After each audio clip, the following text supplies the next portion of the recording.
Good morning, dear students. Today we are going to read the chapter Birth, written by A.J. Cronin. Now, this story is an excerpt taken from A.J. Cronin's novel The Citadel. It is about a young, energetic, and dedicated doctor, Andrew Manson, who was a newly graduated medical practitioner, and he had to handle a very critical case of childbirth. How he does that, and what efforts does he make to see that both mother and child are well, and how he saves the life of a newly stillborn child. So all this we are going to read in this story. Archibald Joseph Cronin was a Scottish novelist, dramatist, and non-fiction writer. He was born on July 1896 in Dunbartonshire, Scotland in 1896.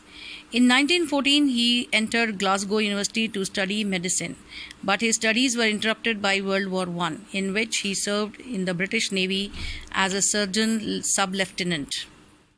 A.J. Cronin was one of the most renowned storytellers of the 20th century. His best-known works are The Citadel and The Keys of the Kingdom, both of which were made into Oscar-nominated films. He also created the Dr. Finlay character, the hero of a series of stories that served as the basis for the long-running BBC television and radio series entitled Dr. Finlay's Casebook. Now, the story that we are going to read is also, it is an excerpt taken from the Citadel novel. The lesson begins with Joe walking towards his home after having an unpleasant time with his girlfriend Christine. Upon reaching home at around midnight, he finds Joe Morgan outside his house waiting for him. Joe and Susan had been expecting a child. Upon reaching, Joe tells Andrew that he is too anxious to be going inside. So Andrew walks in alone. He realizes that there is still some time left. Susan's mother, who is wise but tense at that moment, offers him some tea. While he is sipping his tea, he begins thinking about his girlfriend. He recalls how his friends too are having a hard time in their relationships. On the other hand, he feels that marriage is meant to be something peaceful and cheerful. Thus, he finds himself in a conflict. Susan's mother tells him how worried Susan is for the child because the situation is complicated. After performing the procedure, the child is born, but it is lifeless. Confused between addressing the child or the mom, who herself lay unconscious at that moment, he chooses to look after Susan first. He injected her with a few medicines, and when he realized that her heart was regaining its strength, he turned towards the child.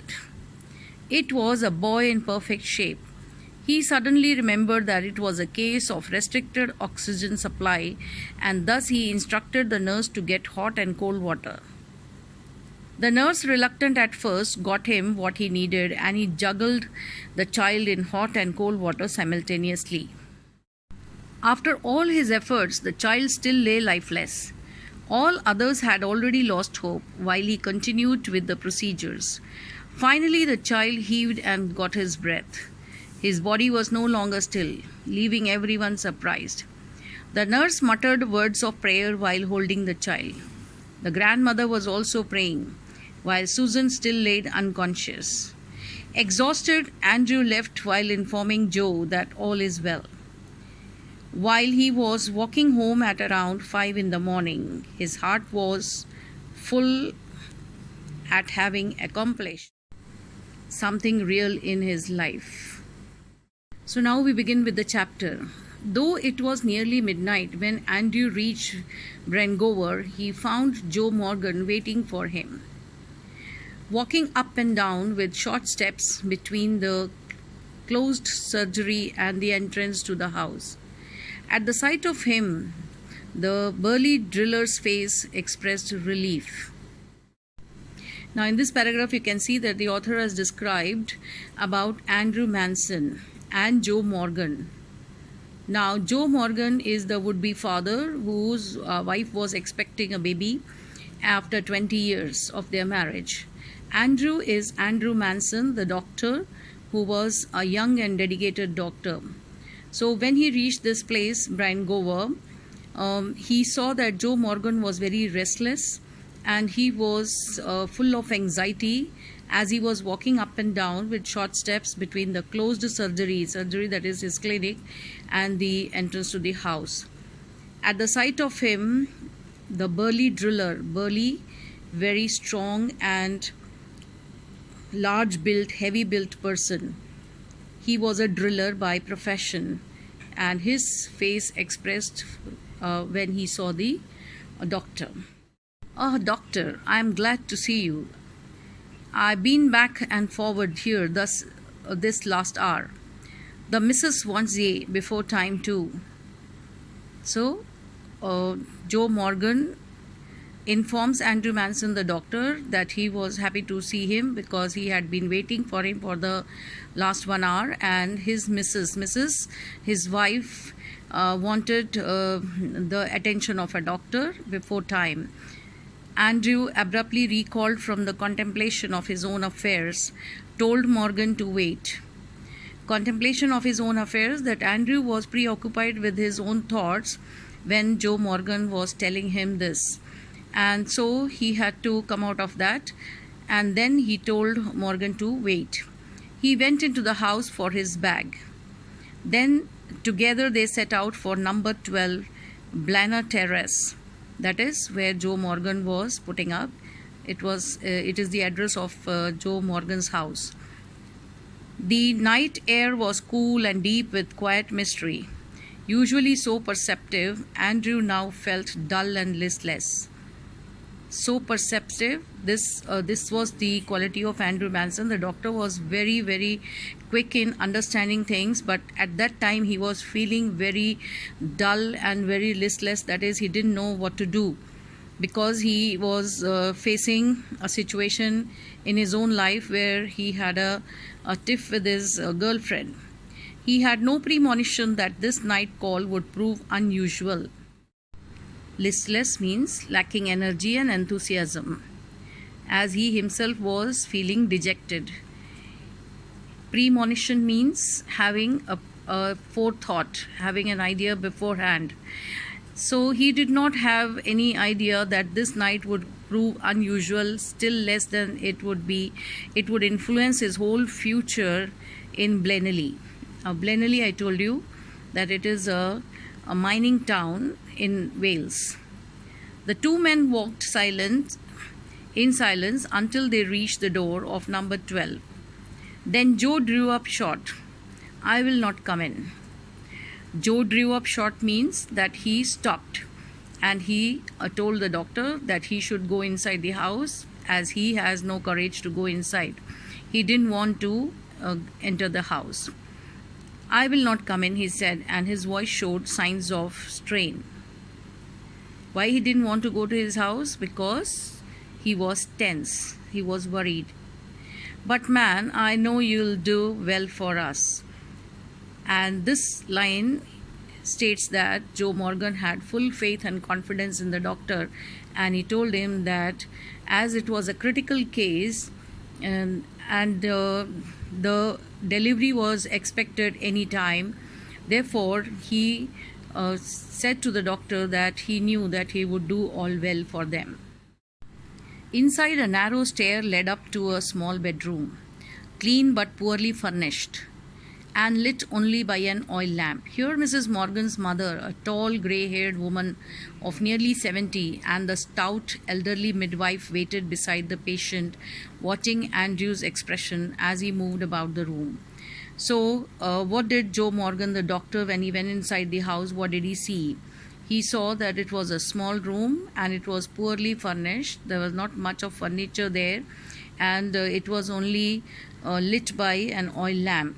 There were three people there. That is Mrs. Morgan, Mrs. Morgan's mother, and the midwife.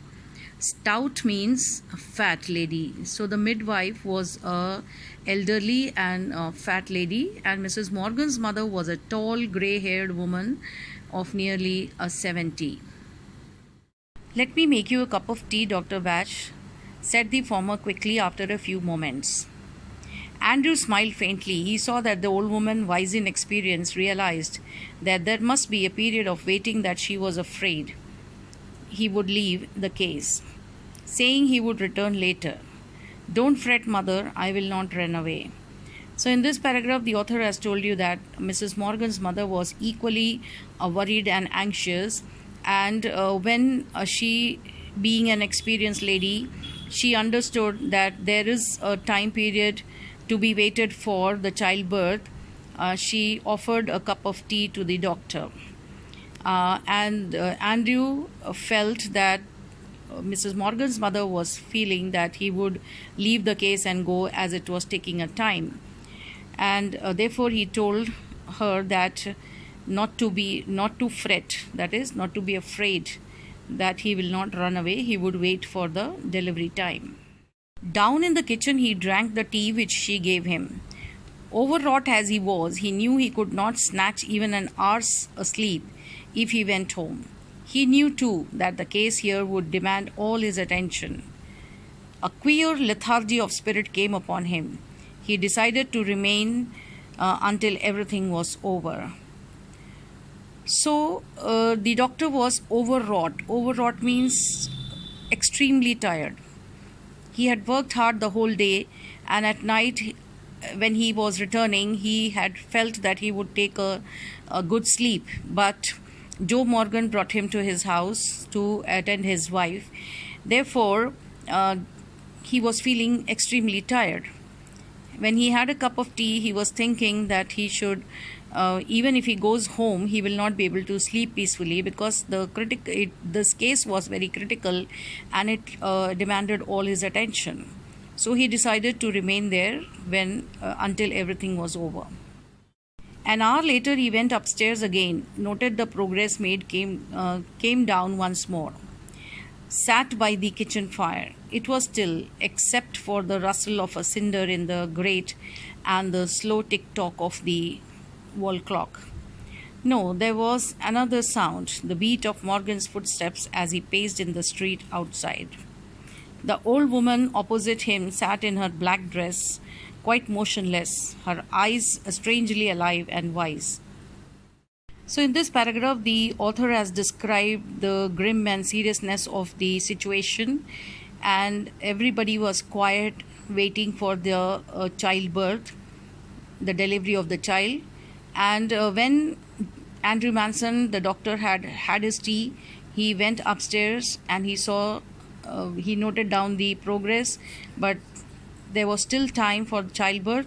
So he came down once again and sat by the kitchen fire. Now it was absolutely still there. There was no noise. Everybody was quiet and anxious. Everybody was waiting in anticipation, and they were all worried because they wanted the child to be born all hale and hearty, except for the rustle of a cinder in the grate. So there was so much of stillness and quiet atmosphere there that he could hear the rustle of a cinder. Cinder is a piece of burning coal in the grate, that is, in the fireplace.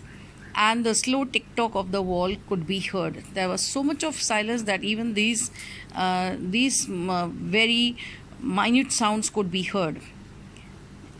And no, there was another sound. Then the doctor felt that there was another sound to be heard, that was the beat of Morgan's footsteps as he paced in the street outside. So Joe Morgan, the would-be father, who was pacing up and down, that is, who was restless, who was walking up and down, even the beat of his footsteps could be heard. So this was the situation of all the people there. And the old woman, that is Mrs. Morgan's mother, was also sitting motionless.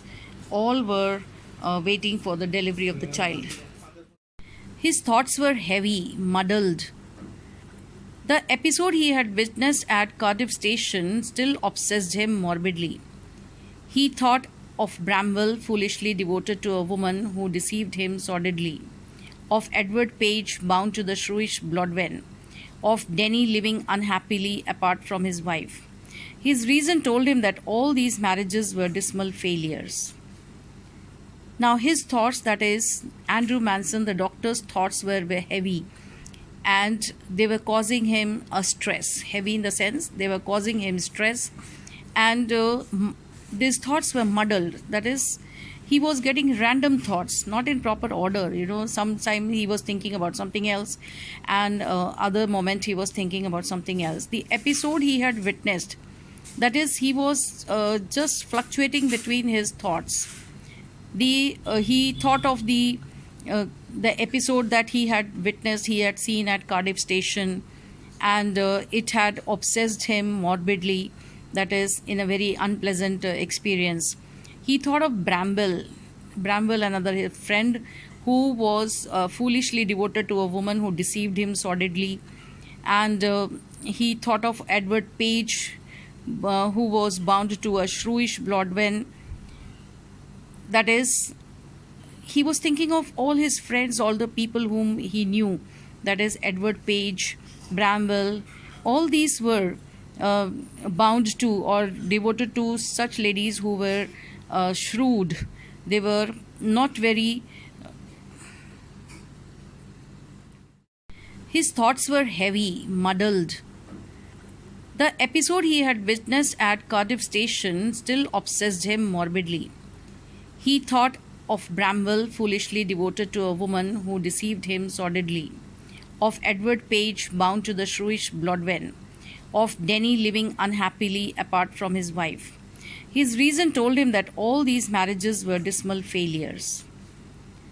Now, his thoughts, that is, Andrew Manson, the doctor's thoughts were heavy, and they were causing him a stress. Heavy in the sense they were causing him stress, and these thoughts were muddled. That is, he was getting random thoughts, not in proper order. Sometimes he was thinking about something else, and other moment he was thinking about something else. The episode he had witnessed, that is, he was just fluctuating between his thoughts. He thought of the episode that he had witnessed, he had seen at Cardiff Station, and it had obsessed him morbidly, that is, in a very unpleasant experience. He thought of Bramble, another friend who was foolishly devoted to a woman who deceived him sordidly, and he thought of Edward Page, who was bound to a shrewish Blodwen.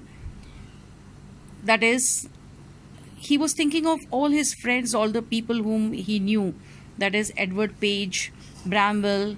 All these were bound to or devoted to such ladies who were shrewd. They were not very. His thoughts were heavy, muddled. The episode he had witnessed at Cardiff Station still obsessed him morbidly.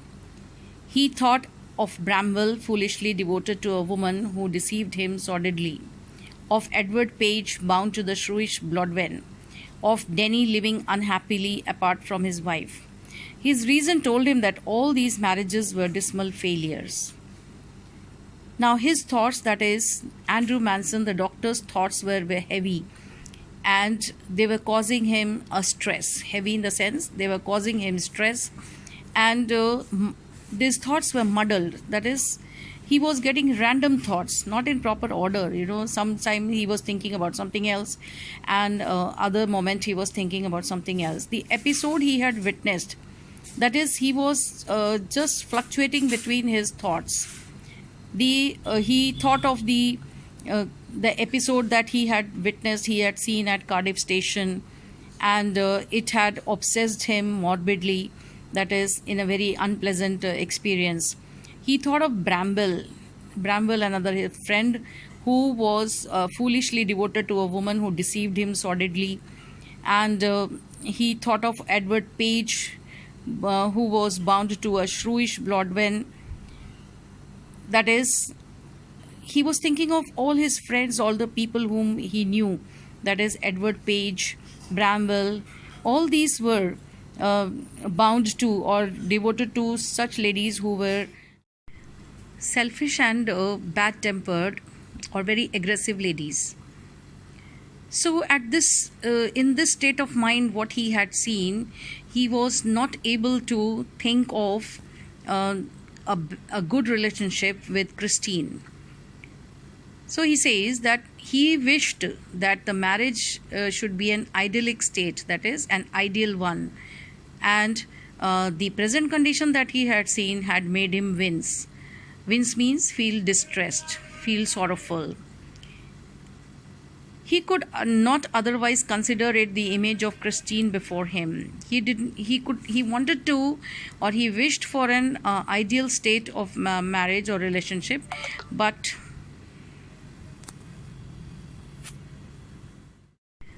selfish and bad-tempered or very aggressive ladies.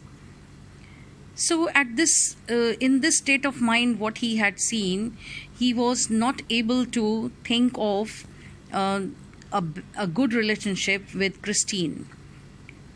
So he says that he wished that the marriage should be an idyllic state, that is, an ideal one. And the present condition that he had seen had made him wince. Wince means feel distressed, feel sorrowful. He could not otherwise consider it the image of Christine before him. He wanted to, or he wished for an ideal state of marriage, but the present state or the present condition that he had seen, and the image of Christine who had fought with him, was not very favorable to understand that marriage. But when he thought of Christine, his girlfriend, who had a fight with him, he was not able to take marriage as an ideal state. And he thought that this relationship always gives trouble and depresses the person. So he thought that her eyes shining towards him admitted no other conclusion. That is, he felt that he was right in concluding that there will be a conflict always in this kind of relationship. It was the conflict between the level doubting mind and his overflowing heart which left him resentful and confused. So now he was in a double state of mind. That is, his mind was doubting whether the relationship would be a good one, and on the other hand, he had an overflowing heart, his love for Christine. And in these two conditions, he was feeling so confused and resentful, that is, irritated. He let his chin sink upon his chest. So while he was waiting for the delivery of the child, he was thinking of Christine and thinking of his friends who had a failed marriage relationship. He stretched out his legs, stared broodingly into the fire. He remained like this so long, and his thoughts were so filled with Christine that he startled when the old woman opposite suddenly addressed him. Her meditation had pursued a different course. Susan said not to give her the chloroform if it would harm the baby. She is awful set upon this child, Dr. Bash. Her old eyes warmed at a sudden thought. She added in a low tone, We all are, I fancy. He collected himself with an effort. It won't do any harm, the anesthetic, he said kindly. They will be all right. So Susan's mother, that is Mrs. Morgan's mother, informed the doctor that Susan did not want the doctor to give her chloroform or anesthesia during the childbirth, and the doctor said that it would not harm her. Here the nurse's voice was heard, calling from the top landing. Andrew glanced at the clock, which now showed 3:30. He rose and went up to the bedroom. He perceived that he might now begin his work. So the nurse, when she thought that it was the time for the childbirth, she called everyone upstairs, and she called the doctor, Andrew Manson also. And she called from the top landing. Landing here means the staircase. She was in the room upstairs and Andrew was in the kitchen downstairs. So Andrew Manson, doctor, thought that he would start his work. An hour elapsed. It was a long, hard struggle. Then, as the first streaks of dawn strayed past the broken edges of the blind, the child was born, but it was lifeless. Blind, that is, a screen for a window, especially one on a roller or made of slats. As he gazed at the still form, a shiver of horror passed over Andrew. Still form means the lifeless body. Still means lifeless. So the child, when it was born, it was still. It had no movements, and this gave a shiver of horror to Andrew, the doctor. After all that he had promised, his face, heated with his own exertions, chilled suddenly. So he had promised Joe Morgan that he would take care of the mother and the child, but at that time he was feeling that his own face that was feeling heated due to the exertions, that is, his strain, his stress, had chilled suddenly. He felt that he would not be able to do anything. He hesitated, torn between his desire to attempt to resuscitate the child and his obligation towards the mother, who was herself in a desperate state. Now, the doctor did not. He felt that he will not be able to do anything, but he was torn between his desire to attempt to resuscitate. Resuscitate means to bring life, to give life to the child, and he wanted to do all the efforts to save the mother and the child. And he felt that he was obliged towards his mother also, because he wanted to save the mother also, and he saw that she was in a very depressed state. The dilemma was so urgent, he did not solve it consciously. Now there was a dilemma. Now what was the dilemma? Dilemma means confusion. What was the confusion? That he had to take care of the mother also, who was sinking, and he had to take care of the child also, and he wanted to resuscitate the child as well as give life to the mother also. The dilemma was so urgent that he did not solve it consciously. Blindly, instinctively, he gave the child to the nurse and turned his attention to Susan. So immediately he decided that he should save the child's mother first. And blindly, without just in a haste, in a hurry, instinctively he just gave the child to the nurse, and he started paying attention to his child's mother, Susan. Morgan, who now lay collapsed, almost pulseless, and not yet out of the ether, upon her side. As he gazed at the still form, a shiver of horror passed over Andrew. Still form means the lifeless body. Still means lifeless. So the child, when it was born, it was still. It had no movements, and this gave a shiver of horror to Andrew, the doctor. After all that he had promised, his face, heated with his own exertions, chilled suddenly.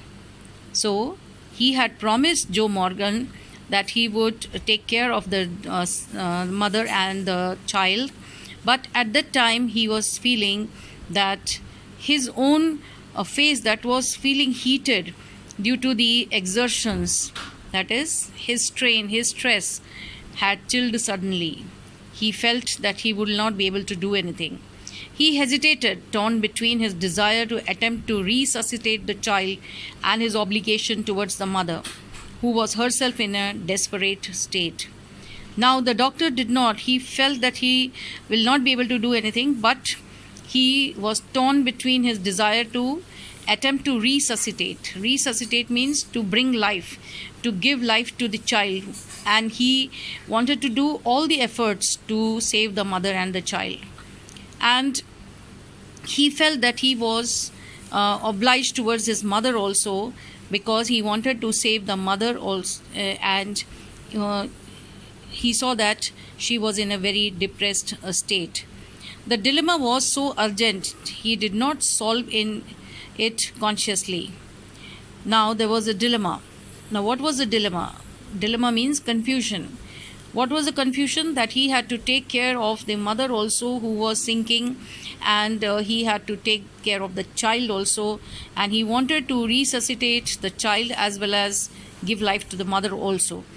The dilemma was so urgent that he did not solve it consciously. Blindly, instinctively, he gave the child to the nurse and turned his attention to Susan.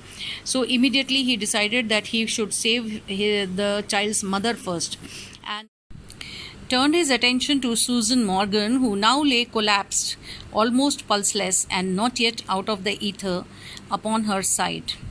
Ether, that is the anesthesia or the chloroform that he had given, and he saw that mother was also almost pulseless. So he had to pay attention to the mother first, he thought that way, and he gave the baby to the nurse. His haste was desperate, a frantic race against her ebbing strength. It took him only an instant to smash a glass ampule and inject the medicine. Glass ampule are the small bottles in which you have the medicine for injections. Then he flung down the hypodermic syringe and worked unsparingly to restore the flaccid woman. After a few minutes of feverish effort, her heart strengthened. He saw that he might safely leave her. He swung around in his shirt sleeves, his hair. Woman, after a few minutes of feverish effort, her heart strengthened. He saw that he might safely leave her. He swung round in his shirt sleeves, his hair sticking to his damp brow. Where is the child? The midwife made a frightened gesture. She had placed it beneath the bed. In a flash, Andrew knelt down, fishing amongst the sodden newspapers below the bed. He pulled out the child, a boy perfectly formed. The limp, warm body was white and soft as tallow. The cord, hastily slashed, lay like a broken stem. The skin was of a lovely texture, smooth and tender. The head lolled on the thin neck. The limbs seemed boneless. So when the doctor, Andrew Manson, found that he had saved the mother and the mother's condition was stable, he immediately turned to see the child. The midwife had put the child under the bed because she felt that it was dead. But the doctor took the child in his hands and he saw that it was a boy, baby, and it was perfectly formed. The limp, warm body was white, soft as tallow. Tallow is the boiled meat of an animal. So the body of the child was so lifeless that it looked as though it was a piece of meat. The cord hastily slashed. The cord, you can understand, that is the umbilical cord. That was cut hastily and it was like a broken stem. The skin was of a lovely texture, smooth and tender. And at the same time, the head lolled on the thin neck. All these things show that the child was lifeless. So now, how did the doctor resuscitate the child? You have to read the chapter and find out. I'll continue the chapter in the next video. Thank you.